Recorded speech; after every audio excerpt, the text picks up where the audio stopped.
1941. My mother's name was Doris. She was born at Van Dyke. The Van Dykes were one of the first here in Oak Harbor. A lot of Dutchmen, married to a Dutchman. Dutch, but I'm also Irish because my dad's name was Sullivan and he was from Coopville. My mother, I think, had quite a wonderful life here in Oak Harbor. Her mother became ill very soon and she lost her mother at a young age. Then took care of things at home. I would say she was almost always happy. Good life. He was born in Coopville, I think. His parents were hardworking people that lived there in Coopville. His mother had a restaurant over there at one time even. She was quite a cook. Do you know how your parents met? No, not for sure. Probably at a dance. They loved to dance. They had quite a life together, all right. I have an older brother, Pat, my brother Mike. He was wonderful. We lived in Coopville until I was about 5, and then we moved to Oak Harbor, but we'd go over to visit my grandparents. I don't know how old I was, but I was behind my brother Pat on a bicycle. We were going downtown Coopville, and down Coopville is down quite a hill. We started going down this hill faster and faster. Pat couldn't, and we went across the main street, over the bank, and under by the tavern. My dad's aunt owned the tavern, and she came out, I guess, and I found myself in her bedroom, so concerned, I guess, of these kids that went over the bank.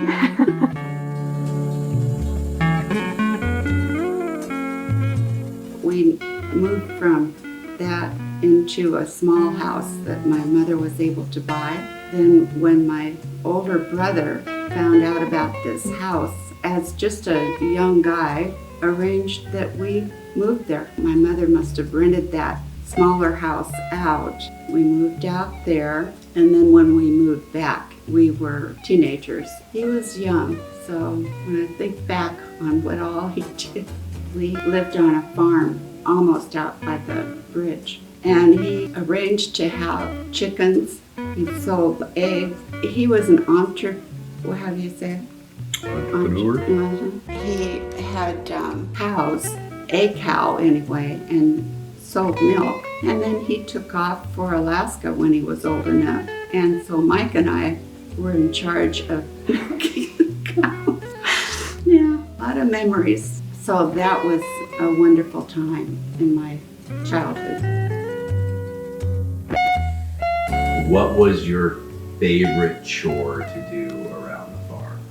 Well, probably my least favorite was, my favorite would probably be feeding the horses. So I had a wonderful horse called Gypsy Rose that was available to ride all the time. And I rode all the time. And on the beach we could see the beach from this little farm we lived on. There was a lot of laughter, all right. My horse was not as fast as Mike's. Mike's was kind of like a racehorse. Pat the older brother couldn't get on him. He would have been too heavy, but Mike was just right. He was a good horseman. Gypsy Rose was just fine with going slower. She was just very easy to ride, but Pat arranged it that the guy that owned her wanted a place for her to be out on a farm. So it worked out well for him. And I can remember when he came to get her, and I was a teenager ready to move into town and everything, but it was a very, very hard time. She was a big part of my life by that time. I don't remember him like that at all. I found myself enjoying just looking at that picture of my mother having a good time with this handsome guy. He had a drinking problem. Did you ever see that as a child? Oh yeah, big time. It truly is amazing what she dealt with. Not every woman would be able to handle what she was dealt, and she just kept our family life wonderful unless he was home. He was in taverns a lot, and when he was home, if she hadn't been the way she was, we would have had a lot different life. My older brother for sure went through way too much. I've never been able to enjoy a glass of beer or whiskey. Wine, I don't remember him having wine. So. And I made sure that I had the most wonderful fella in the world. Yeah, that's what I learned from my father, you could say. I tell you, she thought the world of that fella. I think she just couldn't believe that I was actually dating such a guy. Oh. Her mom was a sweetheart and a tremendous sense of humor. Told her about how her addiction to pie. Oh, yeah. What would happen is we'd have, pies for dessert, and there'd be, all kinds of people. She would sit over to the side as an older grandma, We'd be busy in the kitchen and everything. Pretty soon we'd look and there was a pie, a slice of pie missing. No one saw her doing it, so she's known for that. You could count on every time there was a pie in the house. I mean, not just once in a while. I didn't know my mother's family that well. The Sullivans were very close. Well, what comes to my mind is when my favorite uncle from California would come up to visit. He would be so much fun. He just was this super guy to have races around the house, just beyond. Bob knows about him too. He developed Alzheimer's, but yet he'd recognize Bob. So that's a wonderful memory. And your aunt. And Joe. Yeah, and her wonderful husband he'd always call me Susie. She was exceptional, truly exceptional. You say you love me, you swear that you do, but how can you love me and be so untrue?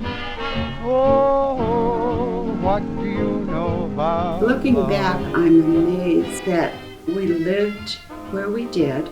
We didn't shop and we didn't, anything like that.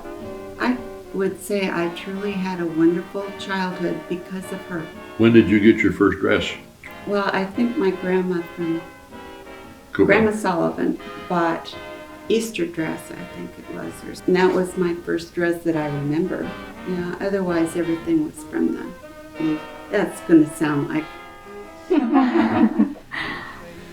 they were all used. Actually, my 8th grade graduation, I went to the Casual House in Oak Harbor and bought the cheapest one they had. That would be the first one, I think. One memory that comes to my mind about my childhood was that my mother would make sure that I polished shoes to wear to church. That was important to her, that I had polished shoes. Then I would sneak out of the house because my father would be very, very upset if I was going to church. Well, he was just against it no matter what. Why do you think he would have been like that? Because Uncle Jimmy wasn't, and Elma Joe wasn't so much against going to church.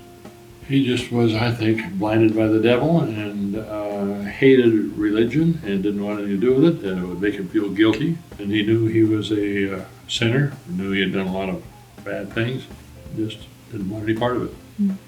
Total rejection. I would walk to school, and this lady that was quite elderly would be sitting in her window that faced out to the sidewalk. She would always go like that, so I'd go in and visit with her. She's the one that got me started going to church by myself. And one of the memories also that comes to mind from sitting there visiting with her would be Aunt Rika on the Vakama side would be the housekeeper or the one that was taking care of her, I guess. I found out later on that she was a very nice person and everything, but she was very strict with.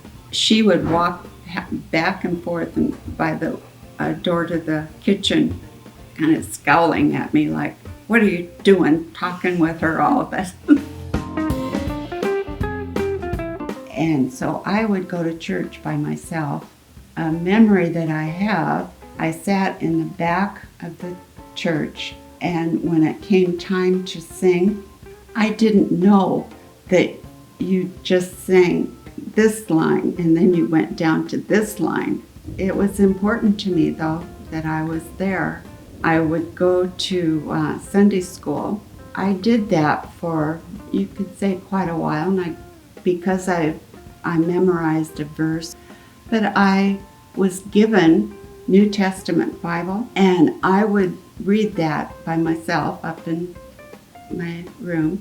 Then I realized that that was only part of, and I thought if I could, I was gonna earn a bigger. So at this Sunday school, I asked the teacher what I could do to earn, before she could say anything, this one boy that was in there said, "You dumbhead, you've got a Bible there." So that was a negative. Then, as a little kid, I witnessed these teachers standing there, and one was saying, "Now who are the," and then it was like the Irish, whatever. So that was it. Well, it was enough that I stopped. When I think about you as a little girl reading your Bible up in your room, when you had no parents to tell you to do that, it just makes me feel like the heritage, that I feel a hunger for the Word and my kids comes down from you, maybe. Oh, it just was an adventure, you could say, for me. So it just definitely changed my life to where I could have gone a different direction many times. Just as teenagers, I remember taking, I want to say, loads of friends to church and stuff like that. And then she'd make sure that I get out the door without putting up with a major problem. At least second grade, because I had started first grade in another area. I think the Lord was just continuing to draw you over the years. Drew her to other fellow believers, and she wanted to associate. She didn't want to associate with those who were party type. She wanted gravitated towards kids that went to church, believers. And therefore you and Elaine and Carolee and all your friends that you had in high school were all believers, went to church. And that's true. Those are the ones you identify with. Well, we always had fun, that's for sure. Because this older brother left an old 39 Chevy out there. We were still living on the farm. He got married and moved to town, but he left this 39 Chevy. I was older, so I was always the driver and everything. I felt like he had to be involved because the car was being left for both of us. I'd say, "You need to go to town, don't you, Mike?" And off we go. Because it was an old car, it cost more to fill it up with oil every time I went into town than gas. She'd go to the service station and she would say, $1 worth of gas and fill it with oil. And so she'd get the used oil, and they just gave that to her because she knew the guys in the service station. But $1 worth of gas, that was in those days about 4 gallons of gas. Enough to go to town, run around town, and go back home. And I have these wonderful friends that we would just, of course, part of those teenage years was going into town. What did they call it? Dragging the gut or something? I think so, yeah. I don't know what they call it these Flirting with days. everyone as we went by. Cruising the streets, looking for guys, Yeah. and then trying to avoid those guys, of course, once they found them. We would follow them, and we would go through. Well, Kerr was a lot different in those days. It was a little town, in the 50s. and they would be ahead. And this was a '39 Chevy with suicide doors. Do you know what suicide I doors wasn't are? going to tell about that one. I will. Because it's your story, but I'll tell it. Suicide doors are the back doors open to the front, so that if you open them while you're driving, the wind catches it and pulls it out. So anyway, she would be driving, and they had running boards on each side. She would drive down the street. She would open her door, get out on the running board, open the back door, go in, and they would rotate. The passenger would slide over and start driving. The one on the other side in the back would come ahead to the passenger door, and they just have 4 girls. They'd rotate But it was while only they're driving down the going. street. It was only going about that fast. I mean, yeah, it was. We were behind not- you, and you were going faster than that. Yeah, and so we would chase them, and then we never did catch them in those days, but they'd head for home. And us guys, we'd go have a cup of coffee. And we'd go. It seems like Carolee has always been a Dutch person, of course, but Elaine, Mary Jo, and There were others, Donna Bev. Jean. Donna Jean, Bev Case, there were Yeah. a whole group. We were in the drill team also. What? You didn't know that? I didn't know this information. Oh, yeah. She was the pivot. It was quite the experience. It was just marching left, right, and then that kind of thing. And we go into parades and stuff. So untrue. Oh, what do you know? But I had a wonderful childhood of exploring all over Oak Harbor, walking. One of the highlights is because my grandmother, who had the restaurant, when she retired from that, she started baking pies at his parents' restaurant in Oak Harbor. She has that grandma's DNA in her. Oh, She is one of the few that can make pies like her grandma did. ah. She's famous for her pies.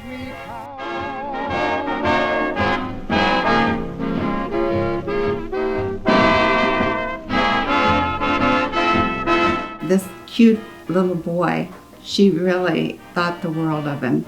She had a picture of him on her dresser in Coopville, and every time I'd go to visit there, I'd pretend I was going to just check out her jewelry. I'd just go into her bedroom and I'd look at her jewelry, but I'd also look at the cutest boy I'd ever seen. I don't know how old I was, but I recognized cute little boys. I would think about him even as I would walk. When we left Coopville to move to Oak Harbor, when I started first grade, I would walk from where we lived. The Chimes restaurant was right across from my first grade school. I would remember thinking about the cutest little boy, I think, on my walks, knowing that he lived right there. They lived above the restaurant. I also have a memory of walking to Girl Scouts that happened to be, the meeting was in the Chimes restaurant area, I think, because I was walking from where I lived downtown. Here I saw the cutest boy walking on the other side of the street. For some reason, I was on the opposite. He said hi to me. Cutest boy. Most boys don't acknowledge a girl across the street, that I experienced anyway. And he actually said hi to me. Anyway, that's a memory. He got into big trouble, and I heard about it even. He went to a different school than what I did. He went to the Christian school, and I went to public school. And so I just heard about him. He would drive a car, and it would get wrecked, and, just things like that. He and Ernie and Ron were troublemakers. It got to the point where his parents sent him to King's Garden in Seattle. So that's where he went to school until his high school years. For some reason, he finished his senior year in Oak Harbor. I know where he's going to have his class. I would knock people out of my way and then nonchalantly say hi, just so I could hear this deep voice. How do you do? He'd ask my friends out and all this kind of stuff. But I'd still enjoy hearing this, and seeing him and stuff. What happened is my friend I told you about that had the horse, Donna Jean, we were walking to catch the bus to go home after school, and a lot of people walking, catching different buses. It was Donna Jean and Sally. I heard this deep voice ask Sally Joe, "You want to go to the swim thing in Mount Vernon?" And she said, "No, but Susan wants to go out with you." So he just turned to me and he said, "Well, you want to go?" And I said, "Well, I don't have a bathing suit." My little friend said, "Well, I have a bathing suit." So they didn't stretch in those years. So I had a bathing suit I'm almost 6 feet tall. And I had a bathing suit for a little Tiny little thing. Yeah, anyway, so that's how I spent my date with going to a swimming party. So there were 4 of us in the back seat of this one car. The driver was on a date also with one of my good friends. I was sitting right next to this handsome guy. He had his arm around me with a leather jacket on. What did he say? Squeaks? Creeps. When we were on our way back home then, it happened that I experienced the most wonderful kiss in my world. Yeah, it was over the top. The kiss that started it all. Yeah. Life could be a dream if I could take you up in paradise up above. If you would tell me I'm the only one that you love. Life could be a dream, sweetheart. Hello, hello again. Because we were teenagers, we broke up quite a few times. I always seemed to get back together. The one that I'd go out of my way to try to just hear his voice, and then to have it that he was totally different than what I came from. You couldn't find a better. My friends said that they were dating people that were just jerks, and I would try to prevent them from going through what my mother went through, for one thing. That kind of thing. I was not going to go through what she did if I could help it. So it was wonderful that the best kisser in the world was this wonderful guy. Well, and plus, if it hadn't been for my friend Sally Joe, he wouldn't have thought to ask me. So that was he just was exceptional. Nice guy, except that we broke up so many times after I fell in love with him. I enjoyed this other guy. Also, he would break up with me so he could take someone else out. It's just what teenagers usually do, it seems. That's what we did, and yet by the time I was a senior, it was pretty serious. We were planning to get married.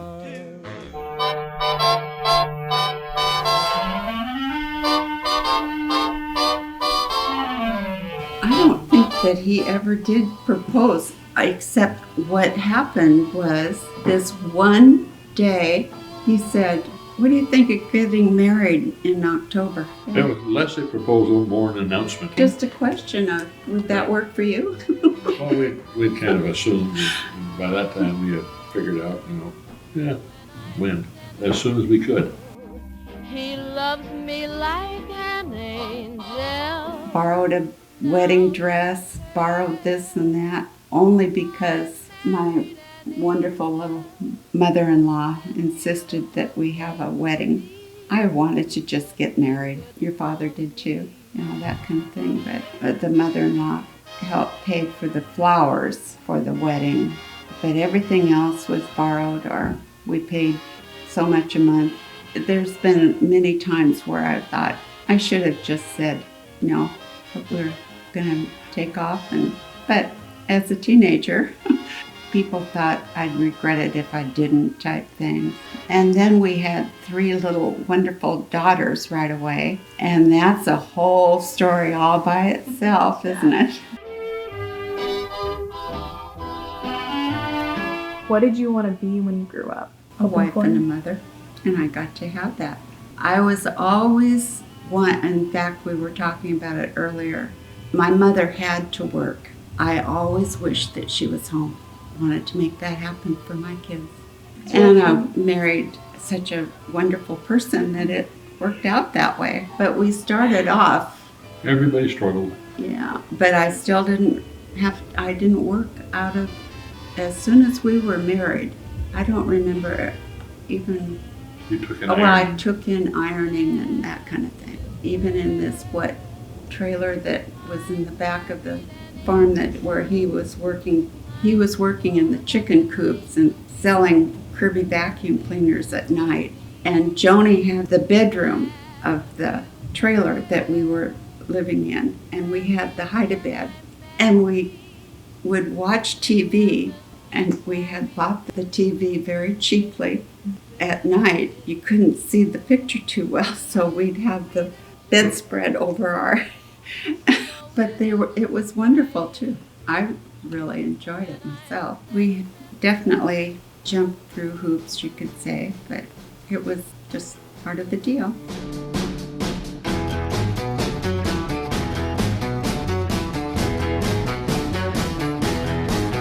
Pretty woman, walking. Well, we lived in a duplex or something. The bed was just curtained off from the tiny little living room, and he worked in the downtown in the parts department, the Dodge garage. I got to just stay home. You stayed home and grew a baby. She was pregnant most of the time. But one thing that would happen is I felt like that was pretty private, that we had our own place. But come to find out, the guy we rented it from would go in, and I could tell he'd been in the house, and he had opened the window or something. And anyway, I didn't appreciate that part. I got to go have coffee with Gert, for one thing, Brother Pat's wife. And she was having babies about the same time. In fact, well, they got an earlier start than we did. That was nice to have that. We'd get together and those kids could play. I really appreciated it. By the time I was quite pregnant, we were living down in the duplex. I would walk to town and I would go to this, it was called the Pastime, because that's where I would see my husband. He liked to play, pool there? On Saturdays, I'd be off, and that year, a young single guy, played pool with a guy. So I still kind of like to play pool, so So I'd go in there. And then Joni learned how to walk in that in the pool. Yeah. Well, the oldest one is Joan Marie, and the second is Julianne, and the youngest is Jane Marlene. We went on a 76 trip so that we would see a lot of the United States. Mm-hmm. Joni was just, 15, and so she would do some of the driving of this motorhome that we had, and she had quite the experiences. We all survived. Yeah. Yeah, closed at times, but we survived. But when they were little, we did lots of Oh, vacations. yeah, that's right, too. We have a picture of them with their matching suitcases and in the pool. In Penticton with Julie, Ron's shoulders, and Joni on my shoulders, out in the Mount Lake. Oh, God, Had a about big that fight. one. We lost. You were asking if you could go to town, and you wouldn't tell me why. So I watched these 3 young girls leave the... This eye, this eye, this eye. I don't know that I'd let them go to town that young, but they took off walking and went to the variety store and... The 5 and dime. Oh, 5 and dime. To buy your Mother's Day gift. Yeah, well, that's... Right. I thought you wanted to know exactly what it was. And they pooled all their money. Oh, it's Oh. $1.20 or something like that.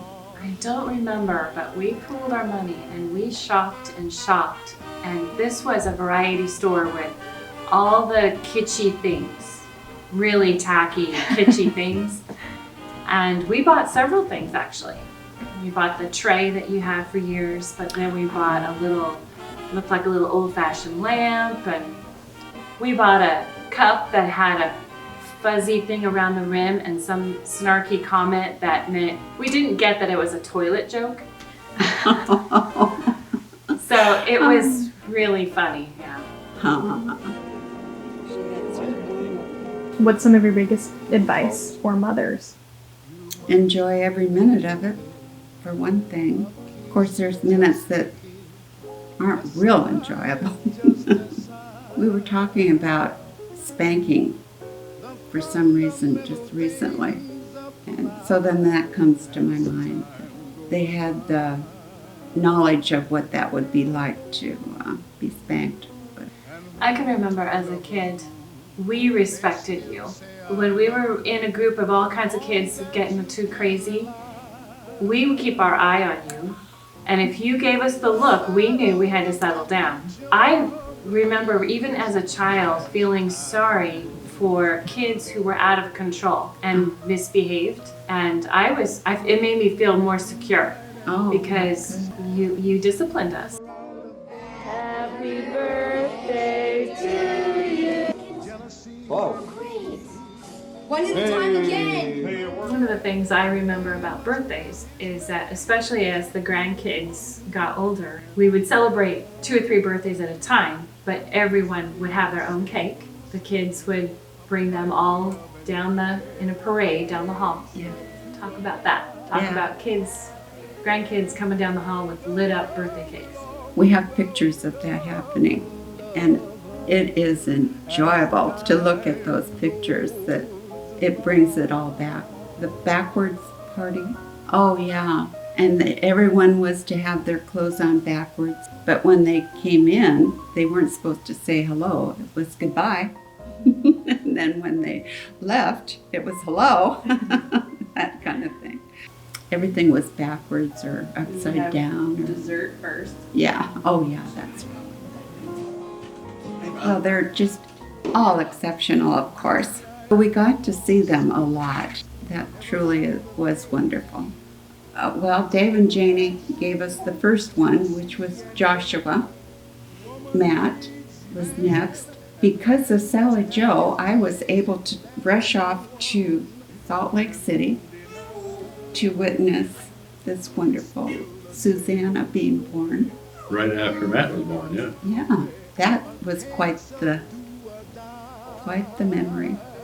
And then Isabel came along, so we had 4 just right away. They were just real close in age. We got to have a lot of fun.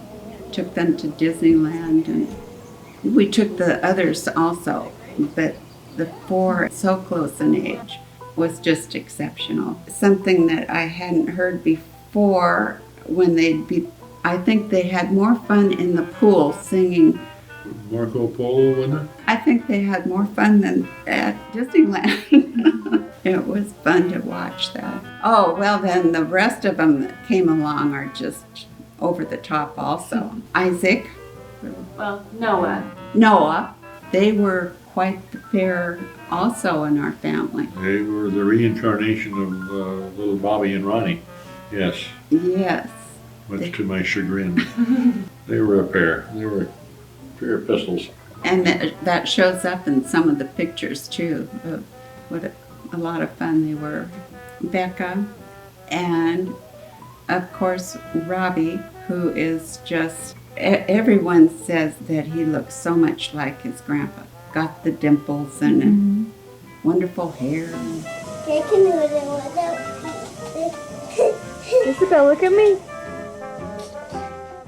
I can't even explain how wonderful it is to have grandkids. And how you used to run around with all 9 of them in the car. Well, and that was before you had to have seat belts and all that. So they were just standing up and quickly got into that car that's out there. And we would take off on important trips, huh? Well, we would go to see his mother, who was in a special home there. On the way, I would have it that we would stop in town in Coopville and have ice cream cones and walk out on the dock and, make it a fun time. Becca and Robbie with me, and I was on the deck letting them play in the sprinkler. I called out to them, okay, it's time to leave, put stuff away, and I said it, and they didn't do it, so I kind of said, put it away, or something like that. Robbie, who was very young, came up on the deck right next to my chair, and he said, that sounds annoying to me. And so I think we discussed it a little bit, I'm sure, but got in the car and took off, got to the rest home, and I told his mother what he had said. She laughed. Every time it seemed we would get together, no matter how many people were at the table around, brothers and sisters. This was my 95-year-old, little 95-year-old mother. She'd lean, and if I was down at the end of the table, she'd lean way over and, what that little boy say again? Every time. It was just, a wonderful memory. It truly was. Robbie was very young and in car seat, thank you. We got part way. He said, Grandma, I have to pee. And I said, okay, we'll find a place for you to go. Trying to get to where I knew there was a bathroom. Well, yeah, but in town, but walk-in, thing. I think he just calmly, all the way to the rest of the time, would say, Grandma, I have to pee. It wasn't, Grandma, I have to pee, or anything like that. It was, Grandma, I have to pee. And pretty soon it was, Grandma, I don't need to pee anymore.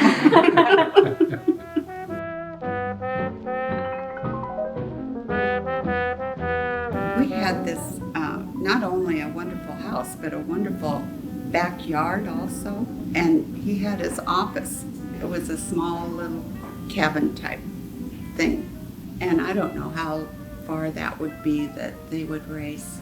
They would have the races, and it was fun to watch. Isaac's name reminds me of that wonderful picture that I see of him. He's always enjoying what's happening, but he isn't taking any of the, he isn't Grandstanding. He's just enjoying. Present. Yeah, it's just nice in pictures to see that. And one thing I could say also about Isaac that comes to my mind is when we moved in this, he was still living at home in Chihuahua, but he would come to visit. He, at one point, I can remember, I think we were in that hallway, and he said he would come and take care of us if we were here and that we needed help. And he said he'd even vacuum. I can remember getting such a wonderful hug from him because we were going to take off on a little trip with Uncle Ned Ellis. And he was just this little kid, and I picked him up, and he just clung to me. It was like he wanted to stop me from leaving, and that comes to my mind about Noah. And then we had a lot of wonderful experience having Becca living here for a while. She had the upstairs bedroom. Well, we would have squirt gun fights, all right. One of the memories, but it helps to have a picture of it, of Joshua trying to get away from me. Wouldn't we hide or something? And then, so Joshua was supposed to find me. And so then I must have jumped out with this. And it shows him like running away from his grandmother.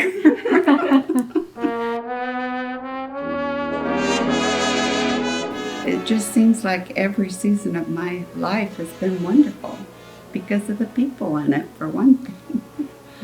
Yeah, I can't even, nothing comes to my mind really. Can everyone else think of a season that in their life? You grew up with an alcoholic father. That must have been a Well, little but tough.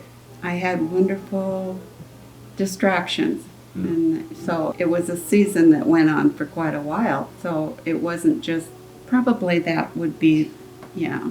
You had some really wonderful times during that season, but also it was also negative in another way. It's true. But I think a lot of your positivity and resilience probably came out of that. Well, That's thank you. From a outside Oh, perspective. well, I appreciate that. Just So joking. she came out of a tough situation where a lot of people would have had a real negative reaction. She had a positive reaction, and that is about as good as a definition of God's grace as you'll ever find. Grace in action.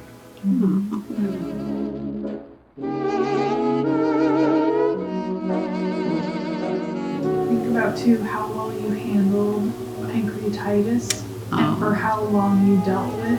I had 19 bouts of pancreatitis. Some were bad enough that I had to go to the hospital.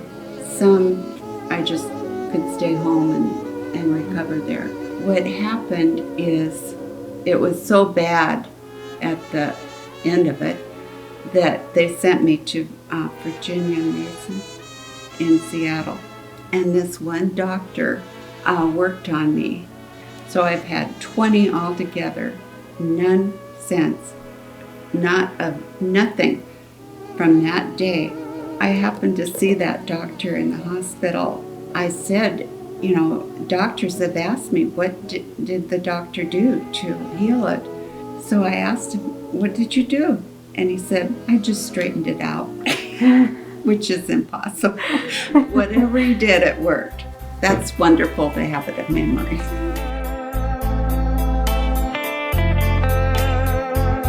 What comes to my mind is how truly an absolutely wonderful husband, kids, grandkids, everyone is absolutely wonderful. We talk about it often. Blessings. It's just over the top, truly, that I still have him. It's big on we both are amazed that, because all of our friends, it seems, have lost either they're dealing with major problems or the spouse is gone. When you turn 80, it's like a whole different ballgame. We are enjoying our 80s yet, even.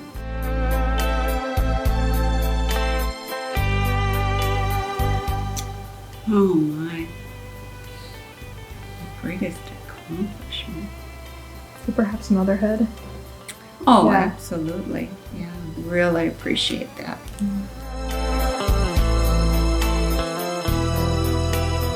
What is your biggest piece of advice for marriage? Marry the most wonderful person you can find, and what comes to my mind is marry the right person who's the best kisser. Well, when I was growing up, you would always speak respectfully to us about our father. Oh, well. You taught us to respect our father. That was, I think, very significant. Oh, good. 63 years in November. And it truly has been absolutely wonderful 63 years. I know that I overdo the wonderful, wonderful business, but it's true. Probably it helps to know, how it could have been if I had married someone that just, I truly did find the best. Even as a teenager, I knew the best. If you could tell your 18-year-old self anything, what would you say? Oh, 18. Don't have a big wedding. No. If you're asking what I'd advise, it truly has been wonderful. I'd like to know, I'm 61. I'm brand new empty nest. What's your advice for me? Enjoy every minute of it. Each season of life is wonderful, but we have it so wonderful where we get to have all these people show up. If we were living in the place that thought I wanted, condo on the beach, if we'd have done that, we wouldn't be able to have all this wonderfulness show up. And or Yeah, that's what I remember you saying, because you just never know when wonderfulness will come over. yeah, that's true. Grandma Sullivan she would have get-togethers. She was quite the cook and everything, which I'm so glad he does the cooking now. But it was just wonderful to have family that would come over, for one thing. Mm-hmm. Yeah. We would have housefuls, wouldn't we? Yeah. We had, what do you call them, reunions for almost everyone that one summer, didn't we?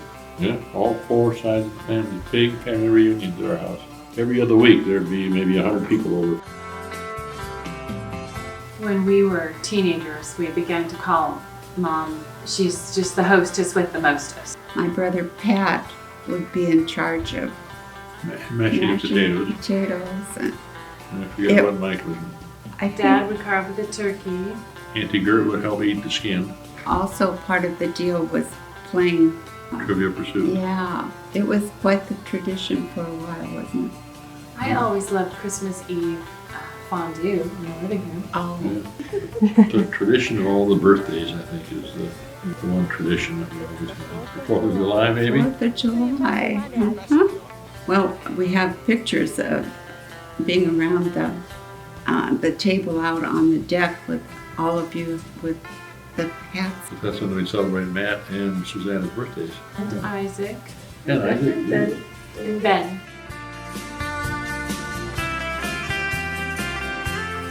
No matter what age you are, try to be as healthy as possible. You know, I've joined the gym now, and trying to make sure I'm strong. It is very important, and it should have been important all along, but it's especially important now, I think, to not just take it for granted that we'll always be this strong. I want to prevent dealing with stuff that can be prevented. I think every single one of your children and grandchildren and in-laws and great-grandchildren know that you consider us wonderfulness.